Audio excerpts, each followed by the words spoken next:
लुधियाना के सुनील और उसकी बीवी रीटा एक अच्छे और संपन्न परिवार से ताल्लुक रखते थे। एक दिन रीटा की भाभी उसके घर आती है। रीटा, तुझे तो पता है तेरा भाई कुछ नहीं करता, ऊपर से 2 बच्चों की जिम्मेदारी, बेटी भी बड़ी हो गई है। तू तो बुआ है, कुछ मदद कर सकती है तो कर देना। कहाँ पैसे हैं भाभी, बस समझ लो किसी तरह हम लोग भी दिन काट रहे हैं। 2 ही तो कार है और मेरी बेटी भी बड़ी हो रही है। अब उसके लिए कार लेनी है तो 10 लाख का खर्चा तो लग ही जाएगा। तभी वहाँ सुनील आ जाता है। अरे शशि, क्या है, तू हमेशा पैसों के लिए परेशान क्यों रहती है? वैसे क्या जरूरत थी बेटी की शादी इतने बड़े घर में तय करने की? अरे पैसे नहीं थे तो ऐसे ही कर देती कहीं शादी। इतने बड़े होटल में क्यों कर रही है शादी? लेकिन यहाँ तो मामला शादी का है, डेट तय है। दरअसल तेरे भतीजे के पीएफ के पैसे आने हैं, पर उसमें देर हो रही है। जैसे ही पैसे आ जाएंगे मैं तेरे अकाउंट में डलवा दूंगी। ठीक है, हम लोग सोचकर बताएंगे। तभी वहाँ भतीजा आ जाता है। फूफा जी, आप लोग ही मदद कर सकते हैं, वरना तो कैसे काम होगा समझ में ही नहीं आ रहा। मैं वादा करता हूँ जैसे ही पैसे आ जाएंगे मैं आप लोगों को वापस कर दूंगा। हाँ भाई, ठीक है। अब देख भाई, हमारे लड़के तो सारा दिन घर पर पड़े रहते हैं, ना कमाते हैं ना कुछ कमाने की इच्छा रखते हैं। लेकिन चल, ये ले, कितने पैसे चाहिए? जी 4 लाख रुपए। ठीक है, लेकिन पैसे ध्यान से वक्त पर वापस लौटा देना। सुनील मुसीबत के वक्त बीवी के भतीजे की मदद तो कर देता है, लेकिन उन लोगों के जाने के बाद देख ले रीटा, तेरे मायके वालों ने मांगा तो दे दिया, वरना इन लोगों का मुझे कोई भरोसा नहीं है। अरे क्यों भरोसा नहीं है?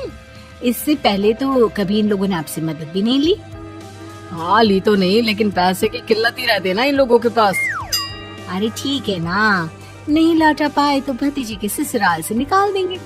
सुना है बड़े घर में शादी हो रही है। सुनील और रीटा पैसे तो दे देते हैं, लेकिन अगले रोज ही। हाँ भाई साले साहब, क्या हाल है? ठीक हूँ जीजा जी। क्या बात है, सालों बाद आपका फोन, जरूर कोई बात होगी, बताइए ना।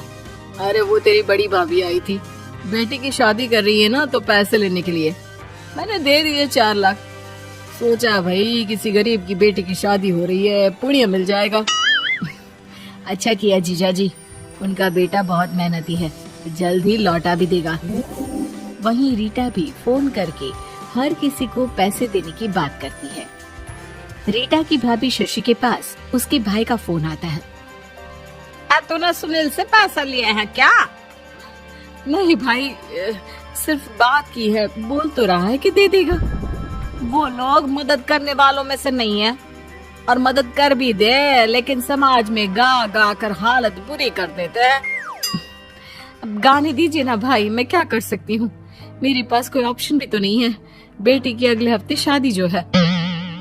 शशि की बेटी की शादी हो जाती है, लेकिन शादी के 1 महीने बाद ही सुनील का फोन भतीजे के पास आता है।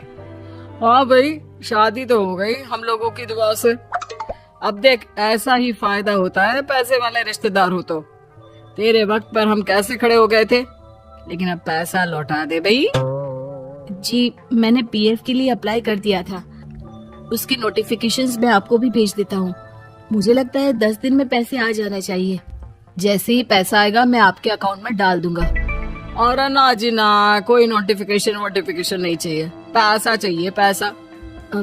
ठीक है अंकल, बस 10 दिन का समय दे दीजिए। अभी हफ्ता भी पूरा नहीं होता कि भतीजी के पास उसके गांव के दूर के चाचा का फोन आता है।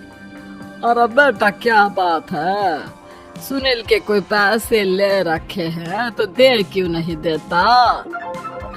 हाँ चाचा जी, बात तो हुई थी, 10 दिन का वक्त मांगा है, उम्मीद है हो ही जाएगा। अरे फोन कर रहा है, रोज बता रहा था कि बेटी की शादी में मदद की थी। अब क्या है ना, भले ही शादी 10 दिन रोक देते, लेकिन सुनील से मदद नहीं लेनी चाहिए थी।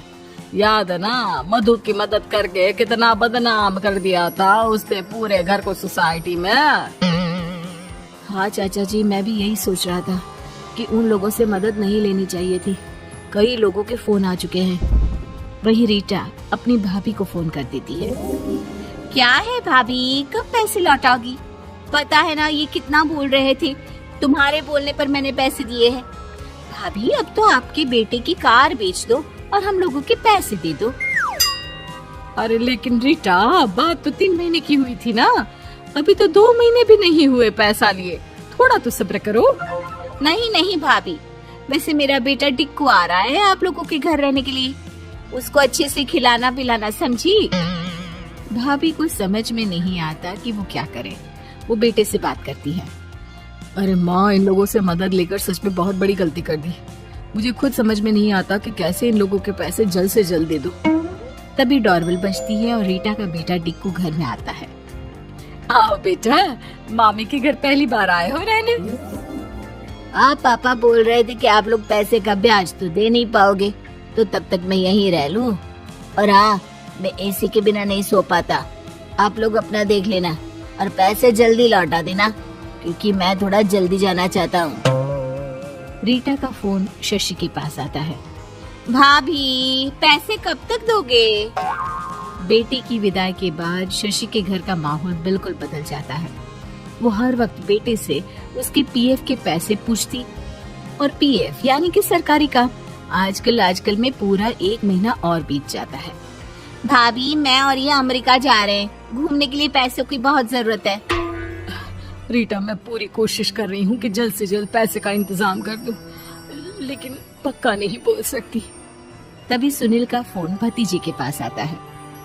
देख माना 3 महीने की बात हुई थी पैसे लौटाने के लिए, लेकिन अभी मुझे पैसों की काफी जरूरत है। मैं अमेरिका जा रहा हूँ, तो पैसे मैंने किसी से ब्याज में पकड़ लिए हैं।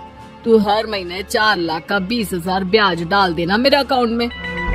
सुनील फोन रख देता है, लेकिन भतीजा काफी परेशान हो जाता है। वो ऑफिस से शाम को घर आता है कि माँ पूछती है, क्या हुआ बेटा? बेटा माँ को सारी बात बता देता है। माँ भगवान के सामने हाथ जोड़कर खड़ी हो जाती है और रोने लगती है कि तभी बेटे का मोबाइल पर मैसेज बजता है। माँ, पीएफ के पैसे आ गए। और वो ऑनलाइन ही सुनील के पैसे वापस कर देता है। भला हो भगवान का। लेकिन आज एक बात तो समझ में आ गई, मदद हमेशा उन लोगों से लो जो मदद के बदले आपसे मदद में दी गई रकम ही वापस लें, ना कि समाज में आपकी इज्जत।